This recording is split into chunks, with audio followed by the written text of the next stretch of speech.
Hey, it's Joe Tamargo from WetHeadPumpRepair.com. All right, the first thing you want to do is hit that subscribe button right below the videos. That way you get the latest and greatest videos every time I publish them. All right, so this is step 2 on the Vico, whatever you want to call it. Some people call it Vico, some people call it Vico. They call it all their kind of things when they call me. So, okay, here it is. It's an Ultra Jet, but this is one of the old school ones that's come out of a Softub, okay? Now, remember, all parts are available at WetHeadPumpRepair.com. We sell the kits for this, okay? So it's an old school Vico Ultra Jet. Okay, the model number of this pump, just so you know, is a PUUF1003. So if that's your winning lottery number, you just won a kit that you could buy from us. All right, there you go. Just joking. All right, so the first step in this pump is identifying everything. This is the heating coil, so as the motor gets warm, it heats this tubing, and then these two tubes circulate the water back and forth on the volute here, okay? But the first thing you want to do is you remove these 4 bolts, okay? I've already pre-loosened them, okay? So there's 4 bolts on the wet end. 1 here, and 4 around. Once you do loosen those 4 bolts just like that, you'll be able to pull these rubber hoses off too, okay? So they might be a little bit harder to pull off, but you want to remove those 4 bolts, okay? I'll show you from the front, okay? Now remember, this is the old school. I'm going to move these wires out of the way. So there you go. So what I did is I removed the 4 bolts that were on here. There was 1 here, and 2 on the bottom, okay? Remember the kits, we got these kits that have the bearing and seals at the website, WetHeadPumpRepair.com. They got the 2 bearing seals, okay? So take your time, take your wrenches, okay? You want to use a regular wrench. You know, if you have a nut driver big enough that could fit that, you could use a nut driver. If not, you got a pair of channel locks. That's cool too. Some guys are like, oh, you're using channel locks. Well, you know what? Not everybody has $1 million snap-on set. You know what I mean? So it's cool. You can use channel locks if you want to do it. It's not the best tool. Open-end wrench works good as well. Okay, whatever you want to do, you want to make sure you remove those 4 bolts. Okay, and once you do, then the next thing you have to do is take a pair of channel locks and twist these hoses back and forth, just like this.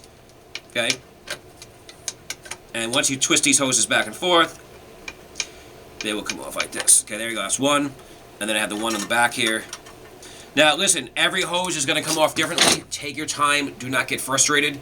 Sometimes your hoses will be sitting for a long time, and sometimes they'll come right off. And sometimes they'll give you a real hard time. Okay, so you want to get both the hoses off. This hose, and then you want to get the second hose off. And then what we can do is we can pull off this wet end cover, okay?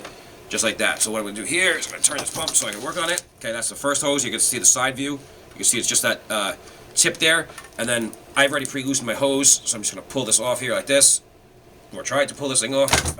There you go. And now because I've loosened my cover already, like that, I told you I removed all 4 bolts. So now I can take this off. Now you can see the sensors there.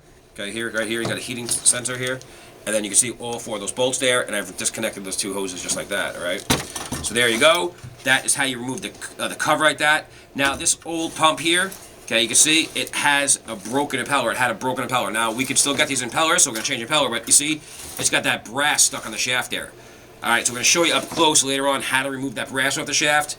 We're going to also show you how to change the motor bearings in this and everything else. Alright, so now what we have is, this is kind of cool because we don't have the impeller on there, so this impeller is broken. Now, if you have an impeller on there, watch one of my other millions of videos, not really millions, but we have like 600, 700 videos on YouTube where we show you how to remove stubborn impellers, how to remove the spa pump impeller. We've done it numerous times in a bunch of videos. So if you're not sure how to remove an impeller, a lot of pool pumps are the same way. You're going to wind up holding the back shaft. If you still don't know, we're going to show you later as we put the new impeller on how to also take off the new impeller and check the seal tension and all that good stuff. But for now, we're just going to keep on moving it on. Okay, so there's a broken impeller here. So we got the wet end cover off. We're going to move that out of the way. We got a control box here on one side, as you can see. So we're going to keep that on there for now. All right, there's no reason to take that off.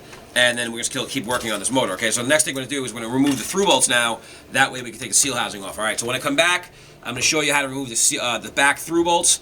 That will allow me to remove the seal housing, and then we can start separating the end belts and stuff like that. All right, so this is Joe Tamargo from WetHeadPumpRepair.com with the old school Vico Ultra Jet Pump. All right, parts are available at WetHeadPumpRepair.com. All right, so go to part 3 now, and we're going to show you how to remove the through bolts. All right, we'll give you an up close look and a far away look as well. All right, thanks for watching. Peace.